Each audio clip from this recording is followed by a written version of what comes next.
राजस्थान में मंत्रिमंडल विस्तार को लेकर काफ़ी चर्चाएं गर्म हैं। बाजार में कई तरह के माहौल बनने लगे हैं। बताया तो यूँ भी जा रहा है कि सचिन पायलट को शायद दोबारा मौका मिल सकता है। इसी समय हमारे साथ मौजूद हैं राज्यसभा सांसद राम कुमार जी। हम जानते हैं कि राजस्थान की राजनीति को वो किस हिसाब से देख रहे हैं इन दिनों। देखिए, राजस्थान की जो सरकार कांग्रेस चल रही है वो चल नहीं रही है। वो जिस दिन से बनी थी उस दिन से ही जिस तरह से भी जोड़ तोड़ के बनी थी, उसके बाद में इनकी सियासी लड़ाई चल रही है। अब यहाँ पर ये जो आए दिन का खेल हो रहा है उससे यह जनता राजस्थान की बहुत त्रस्त है। लॉ एंड ऑर्डर भी बिल्कुल चौपट हो चुका है, सुरक्षा भी बिल्कुल नहीं रही है। और रही बात ये कि ये कौन बने, इनका इंटरनल है कि इंटरनल इस तरह लग रहा है कि इनका न विस्तार होना है न किसी को एडजस्ट करना है, क्योंकि इन्होंने बहुत वादे कर करके जिस तरह का भी इन्होंने कुछ किया है, लोगों को वहाँ जोड़े हैं। तो जो जुड़ते हैं कुछ टेम्परेरी अपने इंटरेस्ट के लिए, वो कितना साथ देते हैं इनको मालूम है। तो इनके तो बिल्कुल पैर तो उखड़े हुए हैं, ये चल रहा है, गतिहीन है, और ये देख रहे हैं कि और कोरोना का बहाने से चुपचाप पड़े हुए हैं। अच्छा, जैसे बार बार कांग्रेस ये आरोप लगाते हैं कि राजस्थान में अगर कांग्रेस सरकार को कहीं खतरा बनता है तो खतरा बीजेपी की वजह से बनता है, तो कितने आप इस बात से सरोकार रखते हैं कि बीजेपी सरकार बना पाएगी क्या अगर कांग्रेस की सरकार गिर जाती है तो? देखिए, ये भ्रांति फैलाना कि भाई बीजेपी के कारण से कुछ हो रहा है, कारण तो इन्हीं के हैं ना। लेकिन हमारा तो इसमें कुछ भी नहीं है, इनके कर्मों से गिरेंगे, और कर्मों से गिरेंगे तो ठीक है, उस समय की स्थिति हमारा निश्चित है कि भाजपा संगठन देखेगा। बनाने में कितनी इंटरेस्ट है बीजेपी? नहीं है, हमारा तो ये कि हम प्रजातंत्र में विश्वास करने वाले लोग हैं।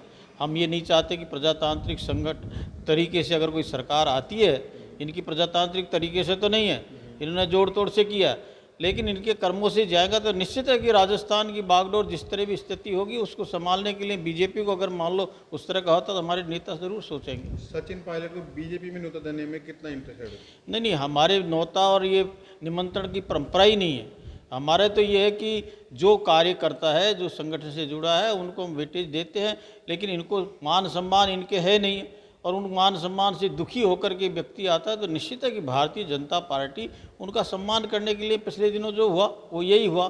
तो हम किसी को इंटरेस्ट लाने के लिए नहीं है, ये तो अपने कर्मों से भगें दौड़ें करें, उसके बारे में तो इससे हमारा कोई इसमें लेन देन नहीं। क्या कांग्रेस 5 साल निकाल पाएगी राजस्थान में? इनने जो निकाला वो नहीं निकालने के बराबर है, और अभी हालात ये निमंत्रण की परंपरा ही नहीं है। हमारे तो ये है कि जो कार्य करता है, जो संगठन से जुड़ा है, उनको हम वेटेज देते हैं, लेकिन इनको मान सम्मान इनके है नहीं, और उन मान सम्मान से दुखी होकर के व्यक्ति आता है तो निश्चित है कि भारतीय जनता पार्टी उनका सम्मान करने के लिए पिछले दिनों जो हुआ वो यही हुआ।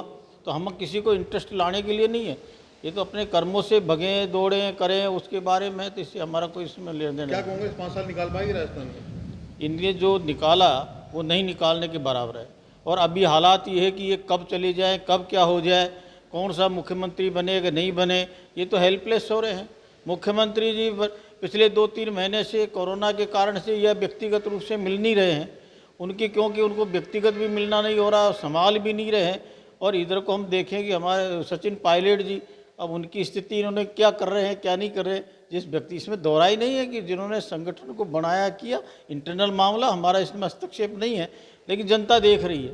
तो इनके हालात बड़े ख़राब है, ये कभी भी जा सकते हैं, उखड़ सकते हैं इनके कर्मों से। ये थे राज्यसभा सांसद राम कुमार जी, जिन्होंने साफ तौर पे कहा कि कांग्रेस के हालात खराब हैं। अगर कांग्रेस की सरकार गिरती है तो उनके अपने कर्म ही उनको सरकार गिराने में सहायता करेंगे। अब देखने वाली बात होगी कि क्या कांग्रेस 5 साल सरकार चला पाएगी या नहीं। HN Pandey, Punjab Kesari TV, Dausa.